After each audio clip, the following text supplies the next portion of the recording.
오늘 우리가 이런 말씀을 가지고 하나님의 면접시험이라는 제목으로 말씀을 나눌 때 귀한 은혜 받으시고 한 주간도 또 믿음으로 승리하며 살아가는 저와 여러분들이 되기를 주님의 이름으로 축원합니다. 요즘은 일자리가 많이 없는데 그래서 젊은 청년들이 이력서를 그렇게 많이 써도 연락이 오는 데가 별로 없답니다.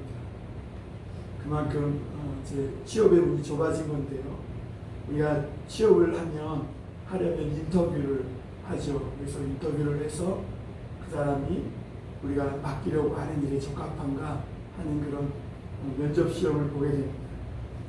그런데 하나님이 보는 것과 사람이 보는 것이 다르다고 오늘 성경은 우리에게 가르쳐주고 있습니다. 사람은 뭐를 보냐? 외모를 보고 그의 스펙을 보고 그의 겉으로 풍겨나는 이미지를 선입견으로 본다는 것이죠. 그러나 하나님은 보이지 않는 것을 본다는 거예요. 사람의 그 중심, 그 마음, 그 동기, 그것을 본다는 것입니다. 그런데 하나님이 교회에서도 그런 것 같아요. 하나님이 교회에서도 하나님이 어떤 사람을 귀히 여기시냐면 그 마음의 중심에 어떤 마음 중심과 어떤 동기를 가지고 이 세상을 살아가느냐, 이것을 중요하게 여기시는 것 같아요. 진나라 재상이었던 여부리라는 사람이 있는데 이 사람이 인재를 등용할 때 가졌던 기준에 6가지가 있는데 그것을 육컴론이라고 합니다. 좀 발음이 어려운데 이 6가지 기준이 중국 그때나 오늘날 많은 기업체나 사람들에게도 이렇게 여전히 사용되고 있다고 해요. 그래서 그 6가지가 뭔가 이렇게 봤더니 첫째가 낙이요, 둘째가 희요, 셋째가 고요, 넷째가 공요, 다섯째가 비요, 여섯째가 노라는 것이고, 낙이 뭐냐? 그 사람을 즐겁게 해주고 그 즐거움을 얼마나 그 사람이 즐길 수 있는가를 한번 보라는 것입니다. 둘째가 희인데요, 사람을 기쁘게 하고 그가 기쁨을 얼마나 자제할 수 있는가, 이것도 살펴보라는 것입니다.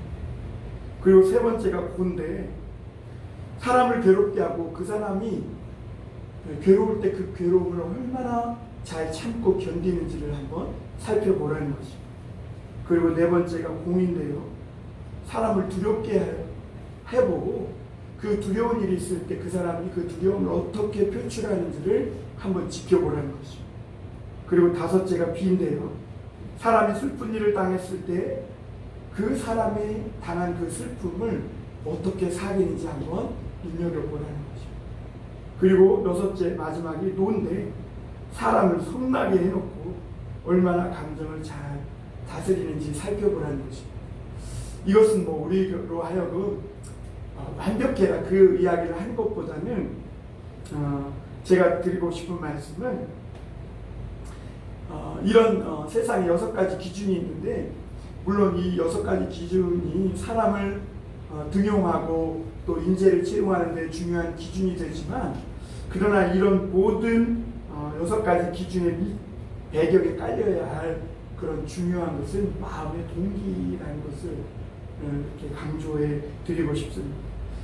그럼에도 불구하고 이 6가지 기준을 내세우는 이유는 뭐냐면, 사람은 가볍지 말고 무게가 있어야 된다는 것입니다.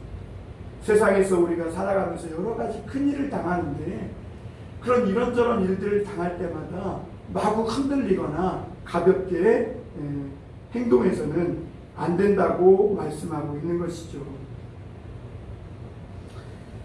그래, 이 창세기 49장에 보면 르우벤이라는 사람이 나옵니다. 이 르우벤은 야곱의 첫째 아들이에요. 성경은 이 르우벤에 대해서 뭐라고 표현하고 있냐면, 르우벤은 풍채가 뛰어나고 빼어나고 능력이 탁월하다고 했어요. 그런데도 이 야곱의 첫째 아들이고 장남이자 풍채가 좋고 빼어나고 능력이 탁월했던 이 르우벤은 장자로서의 역할을 하지 못합니다. 왜냐하면 성경에 보니까 이 르우벤에 대해서 뭐라고 평가하고 있냐면, 르우벤아, 넌 위풍이 월등하고 권능이 탁월하다마는 물의 끓음 같았은즉 너는 탁월하지 못하리니 내가 아버지의 침상에 올랐습니다. 그러니까 르우벤이 월등하고 탁월하고 풍채가 좋지만 물의 끓음 같았다. 그리고 무엇보다도 그가 깨끗하지 못했다. 아버지 침상에 올라서 아버지의 부인을 취해버리면 이런 음란한 짓을 저질렀다는 것이죠. 이 육헌론이 말하는 그 핵심 내용을 보면 6가지가 있지만, 그 내용의 중심에 뭐냐면 사람 됨됨이입니다. 그 중심이죠. 여러분, 사람의 됨됨이는 그 사람의 중심에서 흘러나오는 것이죠. 그래서 그 중심을 보고 사람을 채용하는 그런 말.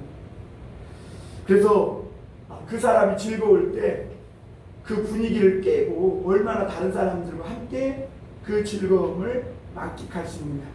그런데 여러분, 우리가 살다 보면요, 어떤 사람은 같이 즐거우면 되는데 괜히 이상한 말을 해가지고 그 분위기를 깨는 사람이 있잖아요. 그런 사람은 바른 사람이 아니라는 거예요. 즐거움에 함께 즐거워할 줄 알아야 되지, 즐거운 일이 있을 때 즐겁지 않았었던 때의 일을 막 꺼내고 얘기하면서 분위기를 깨치는, 깨는 사람은 잘못된 사람이에요.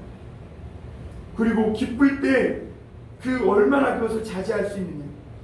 이게 어떤 의미냐면, 나는 기쁜데 다른 사람이 슬플 때 얼마나 타인을 배려할 수 있느냐는 거예요. 예를 들면 내 자식은 좋은 대학에 붙었는데 저 옆집 아들은 떨어진 거예요. 그럼 어떻게 해야 되는 거예요? 막 내 자식만 붙었다고 막 기뻐하면, 떨어진 저 옆집 자식을, 그 부모를, 가족들을 생각하면서 내 기쁨을 자제할 수 있는. 근데 이거를 못하는 사람들 중에 그리스도인이 참 많은 것 같아요. 그리스도인이 하나님이 축복해 주셔서 세상에 여러 가지 고난 중에서도 하나님이 이렇게 보호해 주시고 지켜주시면 그것을 기뻐하고 즐거워하면 되는데, 그걸 너무 표출해내면 어떻게 되는 거예요? 믿지 않는 사람들에게 그래서 미움받고 얄미움 받는 거잖아요. 그러니까 우리가 어떻게 해야 되는 거예요? 그런 기쁨과 즐거움이 있을 때 그것을 얼마나 자제해서 남이 어떤 어려움에 처해 있는지를 배려할 줄 아는 그런 사람이 하나님 앞에 또 사람 앞에 인재가 될 만한 사람이다, 이렇게 본 것이죠. 그리고 세 번째는 괴로울 때 얼마나 참아내는가 하는 것인데요, 나 하나만 참으면 모두가 편할 수 있다라는 것이죠. 예를 들면 이런 것인데, 병원에 가보면 두 종류의 사람이 있다는 거예요. 어떤 사람은 분명히 저 사람이 받는 지금 시술이 너무 아프고 고통스러워요. 그런데도 그것을 잘 참아내는 거예요. 그런데 어떤 사람은 별로 아프지도 않을 것 같은데도 막 불구하고 생사람 잡고 소리를 지르면서 의사와 간호사들에게 막 뭐라고 하면 그것은 옳지 못한 인격을 소유한 사람이라는 것이죠. 그리고 또 한 가지가 두려울 때 얼마나 그 두려움을 잘 나타내지 아니하는가라는 것입니다. 그러니까 깜짝 놀랄 당황할 일이 있을 때 호들갑 떨지 않고 신중히 그 일을 생각하면서 이 일이 나에게 어떤 일인지를 그 의미를 잘 깊이 생각할 줄 아는 사람인 것이죠. 그리고 다섯 번째가 슬픔을 얼마나 잘 사귀느냐인데, 여러분, 이 슬픈 마음을 잘 사귈 줄 알고 사귈 줄 아는 이런 사람이 하나님 앞에 참 소중한 사람이라고 하는데, 왜 그러냐면 사람이 슬픔을 당하면요, 이 슬픔은요 다른 사람이 말로 뭐 위로를 해줄 수 있겠지만 그 슬픔은 누구의 슬픔이냐면 나의 슬픔입니다. 아무리 다른 사람들이 말로 위로는 해줄 수 있지만 그 슬픔은 내 슬픔이기 때문에 그 슬픔을 누가 사귀어야 되는 겁니까? 내가 사귀어야 되는 거예요. 그러니까 한나를 보면요, 한나는 그 아이를 낳지 못하는 그 엄청난 슬픔이 왔을 때 그것을 하나님 앞에서 슬픔을 녹여내는 것을 볼 수가 있습니다. 그러니까 하나님이 그를 통해서 위대한 이스라엘의 지도자를 내는 것을 볼 수가 있습니다. 그리고 여섯째는요, 성났을 때, 화가 났을 때 얼마나 개의치 않고 이것을 잘 다스릴 줄 아느냐는 것입니다.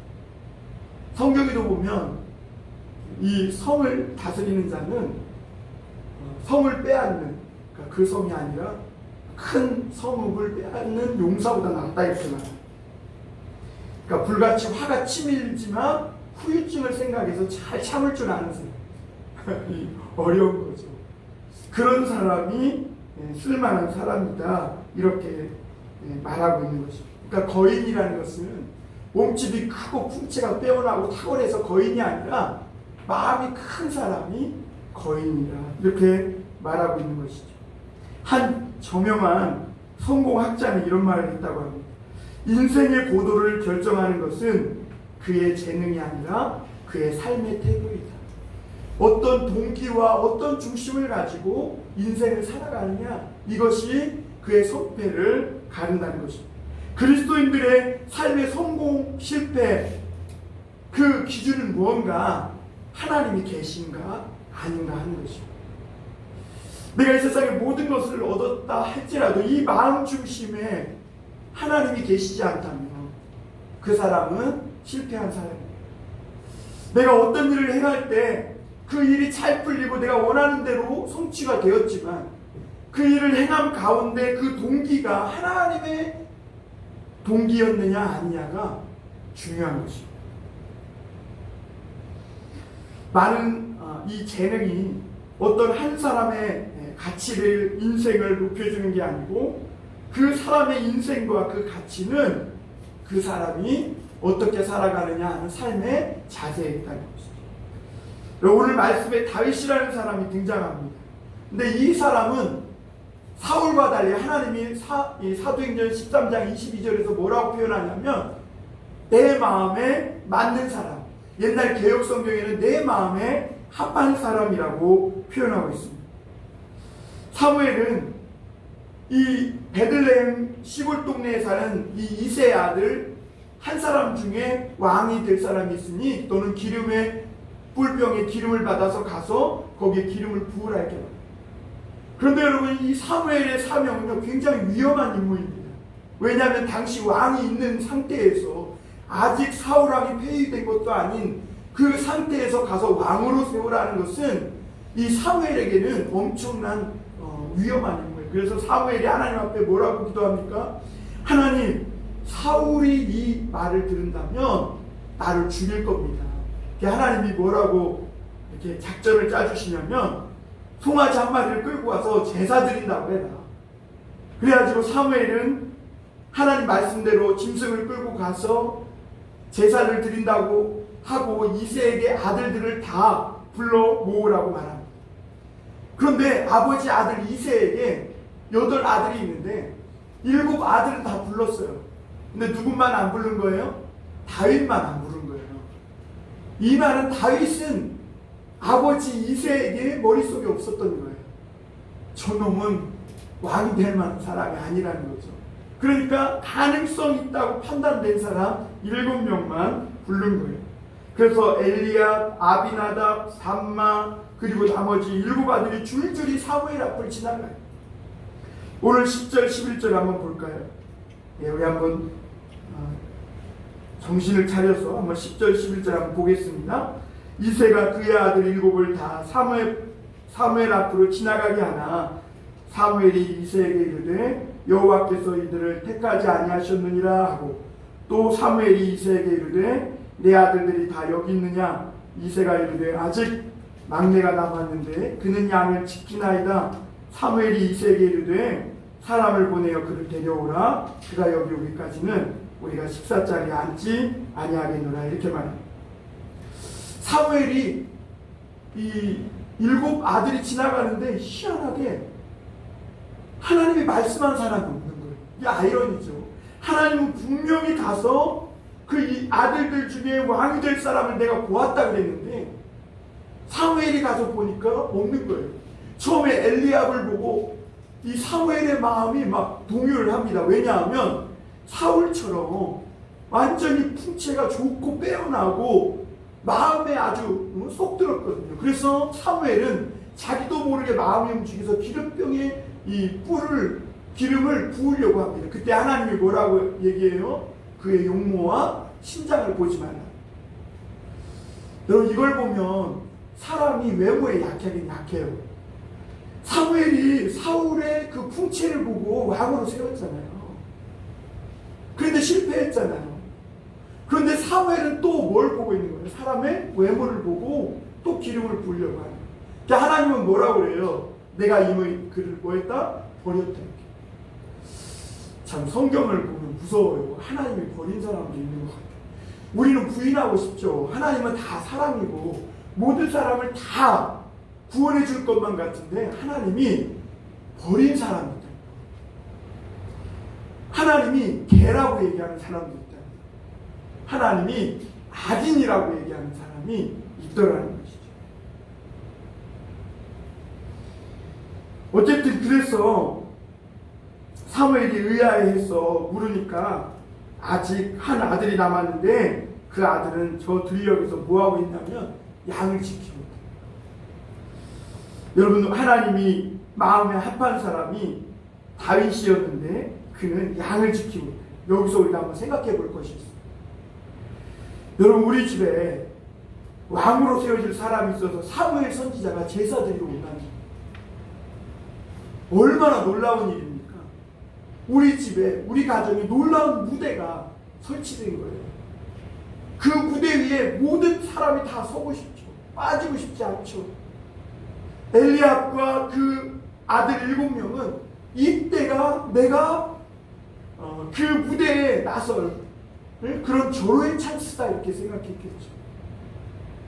그래서 그들은 온갖 모든 치장을 하고 사무엘 앞을 지나갔을 거예요. 그러니 사무엘은 아니라고, 하나님은 아니다 이렇게 말해요. 그런데 다윗은 양을 지키고, 왜 그러냐? 하나님이요, 그 마음의 중심을 보시는 하나님이기 때문에 동기를 보시는 거예요. 오늘 인생을 사는 동기, 오늘도 하나님 앞에 예배하는 동기, 오늘도 내가 주님을 찾고 구하는 이 동기, 이 마음 중심을 하나님은 보십니다.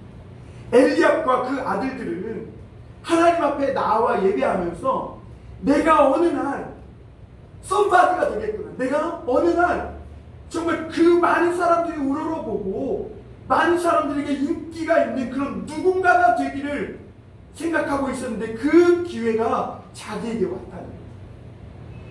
그 동기로 사무엘 앞에 나아가고 있는 것입니다.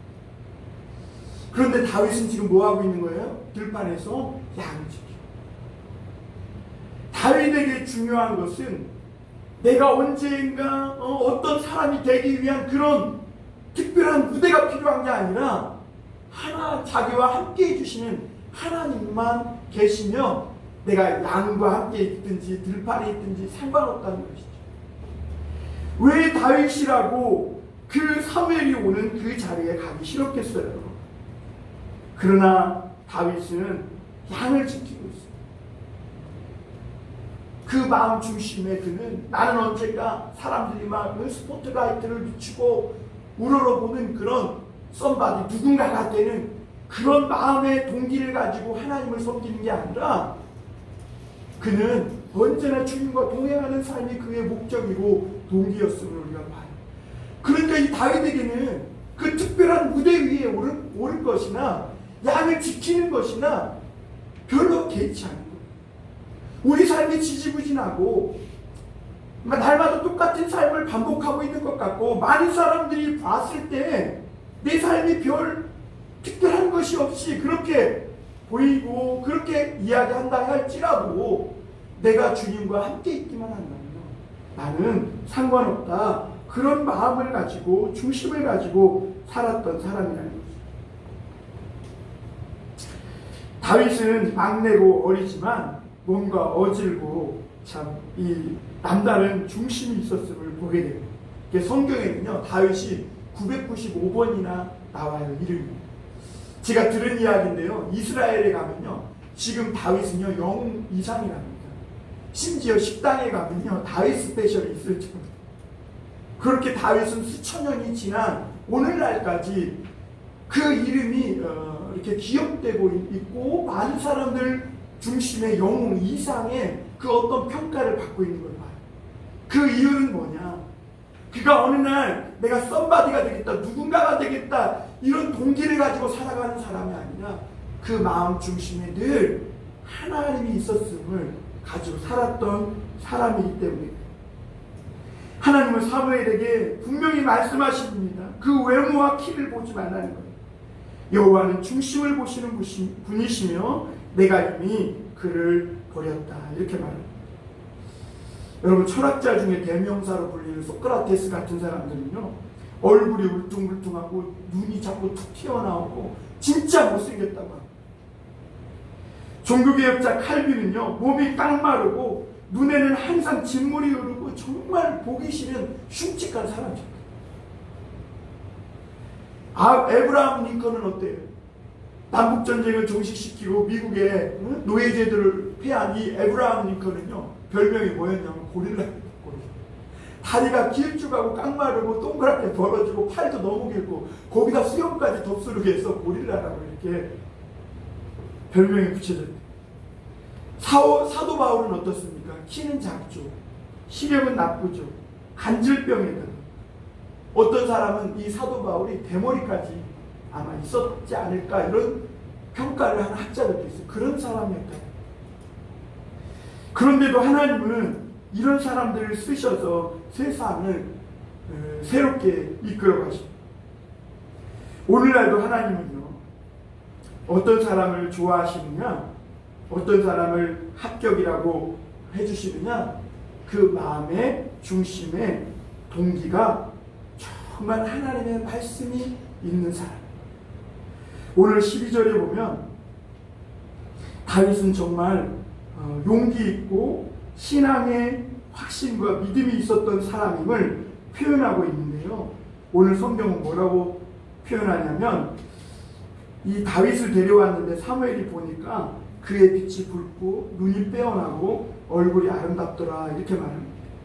그리고 여호와께서 이르시되 이가 크다 이렇게 말합니다. 이가 크다. 다윗의 이 외모는 그냥 뭐 꽃미남이다 이런 얘기를 하는 게 아니라, 이 말씀 이면에 보면 이 다윗은 믿음이 있는 사람이요, 신앙의 용기와 그리고 무엇보다 진실한 신앙의 확신이 있었던 사람이다. 그리고 무엇보다 그 믿음을 삶으로 옮기는 사람이었음을 볼 수가 있어요. 그것이 어디에 나오냐면 18절 나옵니다. 우리 18절 한번 같이 읽어볼까요? 시작. 소년 중 한 사람이 대답하여 이르되 내가 베들레헴 사람 이새의 아들을 본즉 수금을 탈 줄 알고 용기와 무용과 구변이 있는 준수한 자라. 여호와께서 그와 함께 계시더이다 하더라. 소년 중에 한 사람이 이 다윗을 보니까 이 다윗은 믿음의 용기와 그 여호와께서 함께 계시는 그런 수금을 탈 줄 아는 그런 사람이다 라고 이렇게 표현하고 있는 것을 보여요. 사무엘상 17장 34절에서 37절 말씀을 보면요, 우리 한번 볼까요? 다윗이 이 골리앗과 싸움을 하러 가기 전에 사울 왕에게 자기를 보내달라고 하면서 뭐라고 얘기하냐면, 다윗이 사울에게 말하되 주의 종이 아버지의 양을 지킬 때에 사자나 곰이 와서 양떼에서 새끼를 물어가면 내가 따라가서 그것을 치고 그 입에서 새끼를 건져내고 그것이 일어나 나를 해하고자 하면 내가 그 수염을 잡고 죽였다는 거예요. 이때가 다윗이 소년 때라는 거예요. 여러분, 다윗이 어떻게 사자와 호랑이와 곰과 싸울 수 있겠어요? 더군다나 양을 거의 다 먹어서 막 양이 이 사이에 껴있는데 어떻게 그 입을 벌리고 그 이빨 사이에서 양을 꺼낼 수 있느냐는 거예요. 우리 같았으면 나 살려라 하고 도망가지. 그럴 수 있었던 이 다윗의 그 용기, 그 믿음이 어디에서 나오느냐? 하나님이 살아계신다는 거예요. 다윗은 들판에서 그냥 양만 지킨 게 아니에요. 그 양을 지키면서 하나님이 살아계시고 나와 함께 계시기 때문에 자기가 돌보는 이 양들을 지키기 위해서 자기 목숨을 아끼지 아니하고 살아계신 하나님을 믿고 그렇게 자기에게 맡겨준 임무를 최선을 다하기 위해서 곰의 이빨을 벌려가지고 막 수염을 벗고 양을 끄집어내서 살렸다는 거예요. 그러면서 나를 이 골리앗에게 보내달라고. 많은 그 이스라엘 백성들이 골리앗 앞에서 벌벌 떨면서 하나님이 죽은 것처럼 그렇게 벌벌 떨고 있을 때 다윗은 뭐라 그래요? 우리 살아계신 하나님이 이름을 이야기하며 하나님이 살아계신데 저 골리앗이 우리 살아계신 하나님의 군대를 모욕하느냐고 내가 가서 대적하게 하여 물리치겠다고 이렇게 말합니다. 그런가 하면 여러분, 다윗은 굉장히 또 겸손한 사람이에요. 다윗의 일생을 보면 신비입니다. 왜냐하면 다윗은 실수가 너무 많아요. 성경학자들이 성경에서 본 다윗의 실수가 나타나는 곳은요, 20군데가 넘습니다. 20곳 이상 다윗은 씻을 수 없는 실수와 죄를 저지른 사람이 다윗이에요. 그런데 다윗에게 나타나는 특징 중에 하나가 뭐냐면 이 죄를 자기가 짓고 범죄한 것을 깨달았을 때 곧바로 하나님 앞에 나아가 철저하게 회개하는 사람입니다. 이것이 사울과 다윗의 큰 차이점이었음을 보게 됩니다. 여러분, 사실 회개는요, 겸손한 사람이 할 줄 압니다. 겸손하지 않으면 회개 못해. 내가 무슨 죄가 있는지, 내가 뭐가 잘못돼. 요즘 사람들은요, 처음에는 이렇게 자신이 잘못해서 미안하다고 해도요, 조금 더 그것을 몇 번 더 이야기하면 막 화가 나면서 적반하장으로 나오게 됩니다. 왜 그러냐면 겸손하지 않아요. 이 세대가 교만한 거예요. 교만한 세대는 회개하지 않아요. 다윗의 특징은 하나님이 그 죄를 밝혀서 드러내셨을 때 회개했다는 거예요. 회개는 정직함이 있어요. 하나님이 이 다윗의 죄를 드러냈을 때 다윗은 회개하면서 사울처럼 절대로 변명하거나 환경 탓하거나 남 탓하거나 그러지 않았다는 거예요. 책임을 남에게 돌리면서 자기의 이 죄들을 합리화하지 않았다는 것이죠. 이것이 다윗과 사울의 큰 차이였음을 보게 됩니다. 여러분, 다윗과 바세바의 관계도 한번 돌이켜보세요. 간음이라는 것이 혼자 저지르는 게 아니잖아요. 간음은 상대방이 있어야 저지르는 거예요. 성경을 읽다 보면 바세바도 다윗을 유혹했던 것을 보게 돼요. 그러나 여러분, 다윗이 이 엄청난 죄를 하나님 앞에 회개할 때 한 번도 바세바를 원망하지 않습니다. 하나님, 저 바세바가 날 유혹해서 내가 그거 넘어갔다고, 그러니 내 사정도 좀 해야 돼, 이렇게 절대로 말하지 않아요. 사울처럼 환경을 탓하거나 백성들에게 책임을 전가하거나 자기의 실수를 변명하거나 그러지 않더라고요. 내가 하나님 앞에서 범죄하였나이다 라고 고백하면서 이 모든 것을 하나님 앞에 자기 잘못이라고 회개하더라고요. 이게 다윗의 진실한 신앙이었습니다. 또한 다윗은요, 감정도 억제할 줄 아는 사람이었어요. 다윗은 바세바에게서 이렇게 간음을 하고 서로 통간을 하고 아이를 낳습니다. 근데 그 아이가 병들어 죽어가요. 그러니까 다윗이 음식도 물리고 막 밤낮을 울며 하나님 앞에 기도합니다. 그래서 신하들이 걱정하는 거예요. 저러다 왕 죽지 않느냐, 죽으면 어떡하냐는 것이죠. 그런데 어느 날 다윗이 그렇게 울며 기도하고 했음에도 불구하고 바세바와 다윗 사이에서 태어난 아들이 어떻게 돼요? 죽어요. 그러니까 신하들이 막 걱정하는 거예요. 아들이 죽어가도 이렇게 다윗 왕이 음식도 안 먹고 저렇게 기도하며 하는데 죽었다는 소식을 들으면 이 다윗 왕이 완전히 그냥 상심하고 완전히 뒤로 너무 낙심이 커서 물러가는 거 아니냐, 이런 막 걱정과 염려가 드는 거죠. 그런데 신하들이 전할 수밖에 없으니까 아들이 죽었음을 이야기합니다. 그러니까 그때 다윗이 어떻게 하는지 알아요? 앉았던 자리에서 슬퍼 울며 기도했던 자리에서 벌떡 일어납니다.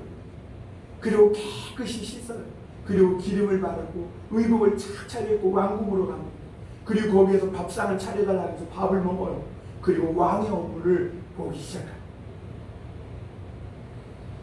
그래서 이 신하들은 깜짝 놀래요. 아니 어떻게 이 아들을 위해서 그렇게 슬피 울더니 아니 죽었다는데 아무렇지도 않게 이렇게 행동할 수 있느냐는 것이죠. 그때 사무엘하 12장 22절 23절에서 다윗은 이렇게 말합니다. 아이가 살았을 때에 내가 금식하고 온 것은 혹시 여호와께서 나를 불쌍히 여기사 아이를 살려주실는지 누가 알까 생각함이거니와 지금은 죽었으니 내가 어찌 금식하랴. 내가 다시 돌아오게 할 수 있느냐. 나는 그에게로 가려니와 그는 내게로 돌아오지 않아. 그러면서 왕으로서 자기의 슬픔, 감정, 사적인 괴로움들 다 내려놓고 이 과거에 매이지 않고 왕으로서 업무를 하는 이런 감정을 절제할 줄 아는 사람인 것을 보게 됩니다. 그리고 또 한 가지 다윗에게 볼 것은 이 다윗은요 엄청난 죄를 회개한 후에 왕위를 내려놓지 않았다는 것. 우리는 이 점이 좀 의아해 합니다. 아니 이렇게 부정을 저지르고 해서 왕위를 내려놓고 물러나야지 어떻게 계속 뻔뻔하게 그 자리에 있을 수 있나 이렇게 생각할지 모르지만 오늘날의 시대와 그 시대는 좀 다르다는 것. 그 시대는 왕으로서 어떤 그 위치가 쉽게 이렇게 내려놓거나 할 수 있는 그런 자리가 아니었음을 우리가 한번 생각해 보면서 이 말씀을 생각해 보면요. 사실 인간 생각 같아서는 왕관을 내려놓고 부끄러워하며 베들레헴으로 돌아가서 양이나 치는 것이 낫다고 보통 사람들이 생각합니다. 그런데 여러분 다윗은 그렇지 않았음을 봅니다. 바세바와의 관계도 그렇고 그것을 숨기기 위해서 충신 있는 우리아도 죽이고 이런 끔찍한 죄를 저질렀음에도 불구하고 그는 왕위에 앉아서 계속해서 왕위의 업무를 봅니다. 모든 죄를 회개하고 그렇게 감당해 나갑니다. 그 부끄러운 모습으로 그렇게 해나가는 것이죠. 어떻게 뻔뻔하게 그럴 수 있을까? 왜냐하면 다윗은 그 마음이 정말 겸손했기 때문에 그가 왕위를 만약 버렸다면 그것이 불순종의 사람이고 불신앙의 사람이에요. 그가 했던 회개는 가짜예요. 그리고 이 다윗은 모든 결과를 그대로 받아들이겠다는, 내가 이제는 죄를 회개하고 이 모든 일들을 내가 하나님 앞에 안 하고 사람들에게도 안 했으니 이 모든 이후의 결과는 내가 받아들이겠다는 그런 마음을 먹었기 때문에. 그리고 다윗은 애당초 내가 양지키는 자에서 왕이 된 것도 하나님이 세워주셔서 됐으니 이 자리도 하나님께서 회개하시기 전까지 그 자리에 있는 것, 그것이 자기가 할 수 있는 유일한 일이라는 것을 고백하고 있는 것을 보게 됩니다. 하나님이 불러 쓰시니까 내가 하나님을 섬기는 마음으로 하는 것이지, 이것은 내 의나 내가 진실하나 내가 충성돼서 내 능력 때문에 왕위에 있는 것이 아니라고 하나님 앞에 고백하는 마음으로 그 일을 감당했던 것이죠. 그래서 다윗은 그 부끄러운 상황에도 불구하고 모든 것을 하나님께 맡기고 순종하는 삶을 살았던 것을 볼 수가 있습니다. 여러분, 10여 년간 사울은 다윗을 죽이려고 쫓아다녔어요.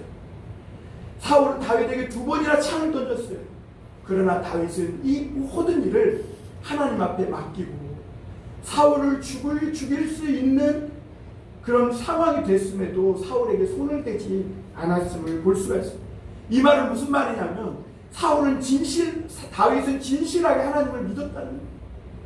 모든 일을, 내가 죽을 수 있는 죽음의 위기의 일이나 내가 부끄러운 일이나 내 체면이 깎이는 일, 이 모든 일들을 다 하나님께 맡기고 그 되어지는 모든 결과에 자기가 순복하며 살아간다.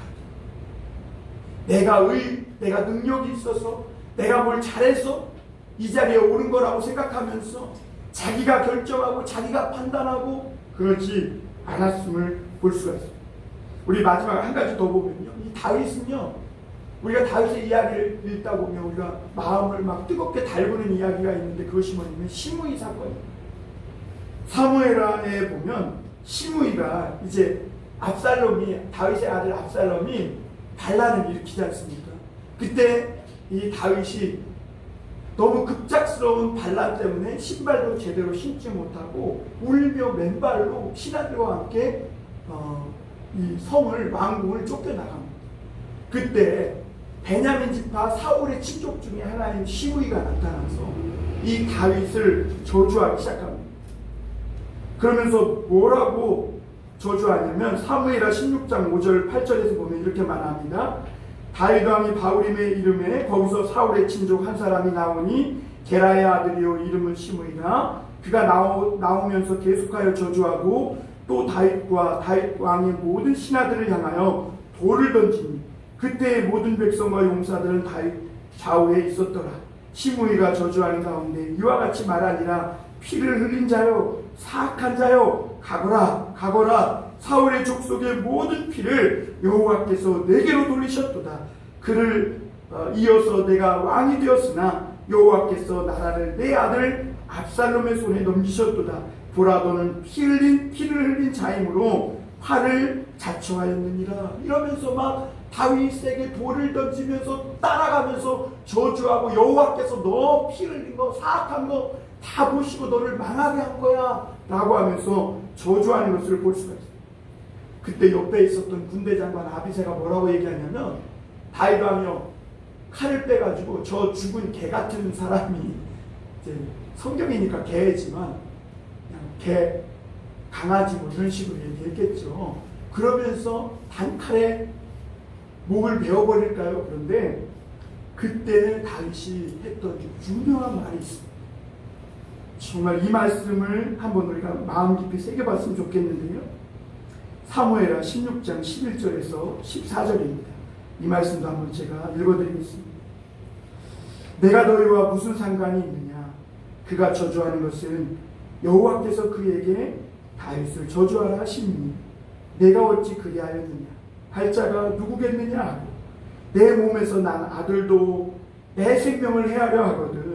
하물며 이 베냐민 사람이랴. 여호와께서 그에게 명령하신 것이니 그가 저주하게 버려두라. 혹시 여호와께서 나의 원통함을 감찰하시니 오늘 그 저주 때문에 여호와께서 손으로 내게 갚아주십니다.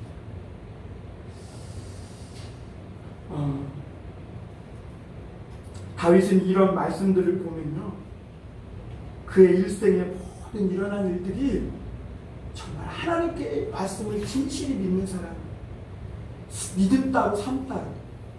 그래서 막 이런 일에 내가 버럭하고 저놈이 나를 저주해, 너 내가 왕으로 돌아올 때 두고 보자, 군대 장관 뭐 하고 있느냐, 당장에 베어버리자, 이러지 않았다는 거죠. 자기가 죽음의 위협을 당할 때, 자기가 무대 위에 오를 수 있는 절호의 기회가 왔을 때, 그런데 거기에서 자기는 제외돼가지고 정말 슬픔과 어떻게 보면 자기만 제외되니까 얼마나 서러워요. 그런데 그런 순간이 왔을 때, 또는 자기를 향해서 이 피 흘린 놈아 하면서 저주하는 사람이 있건 이런 일을 당하고, 모든 일이 다 하나님으로부터 왔다라고 믿고 이 모든 일들을 통해서 내가 이렇게 저주를 받았으니 하나님이 나의 원통함을 알고, 그리고 혹시 이 저주 때문에 내가 손으로 내게 갚아주시지 않겠느냐 라고 하면서 잘 참고 견디고 용서하는 것을 보여요. 여러분, 그뿐만 아니라 다윗의 시편을 보면요, 다윗은 정말 어린아이 같았어요. 하나님 앞에. 그래서 내가 내 심령으로 고요하고 평온케 하기를 젖된 아이가 그 어미의 품에 있음 같게 하였나니 내 중심이 젖된 어린아이 같도다. 하나님 앞에 자기가 왕이 되었어도 하나님 앞에 어린아이 같은 마음, 그렇게 있었다. 깍쟁이처럼 재고 계산하고, 내가 이것저것 따져가면서 믿음 생활하고 이것저것 따져가면서 교회 다니고 나에게 얼마나 유익이 있을까, 이렇게 그러면서 믿음 생활하지 않았다. 하나님 앞에 어린아이처럼. 설령 그래서 내가 손해를 보고 불이익을 당한다 하더라도, 심지어 내가 죽음의 위기 가운데 처한다 할지라도 이 모든 삶을 중심에 누가 있는 거예요? 하나님이 있는 거예요. 하나님이 다윗에게 기름 부으라 했던 것은요, 사울을 세울 때처럼 그런 똑같은 기준을 가지고 뽑을 또 다른 사람을 뽑기 위해서 한 게 아니라 그 하나님의 마음에 합한 사람, 그 주님을 향한 중심과 하나님께서 말씀하신 그 기준과 하나님의 감동된, 영에 감동된 그 능력을 가지고 살아가는 사람, 그 사람을 세우시려고 다윗에게 기름 부으라고 얘기한 것이죠. 그렇게 다윗은 진실하고 정직한 믿음의 사람이었음을 보게 돼요. 여러분, 하나님은요, 오늘도 우리를 보실 때 외모로 보지 않습니다. 이것은 교회도 마찬가지입니다. 이 교회가 사람이 몇 명 모였니? 어떤 프로그램이 뭐니? 그런 것 보시지 않습니다. 오늘 우리가 하나님 앞에 예배 나올 때 하나님, 우리가 얼마나 좋은 옷을 입고 얼마나 기름 잘 바르고 얼마나 멋진 승용차를 끌고 왔느냐, 이런 거 보지 않고 지금 이 예배 시간에 앉아있는 너 마음 중심, 그 동기가 무엇이냐, 네가 이 세상을 살아가는 인생의 기준이 무엇이냐, 그리고 너는 하나님께로부터 어떤 성령의 능력을 갖고 살아가느냐, 이 기준을 세우고 하나님이 우리를 보듯이 보는 것과 똑같은 것이죠. 하나님의 아들 예수 그리스도도 사람을 외모로 보지 않았어요. 중심을 보셨어요. 뽕나무에 올라간 삭개오의 중심을 받고 18년 된 귀신 들린 여자도 예수님께서 그 중심을 보고 뭐라 그랬어요? 너는 아브라함의 딸이다. 병든 자를 향해서도 많은 사람들은 이 사람이 죄인이라 병들었다 그럴 때 주님은 그의 중심을 보고 뭐라 그래요? 하나님의 영광을 위한,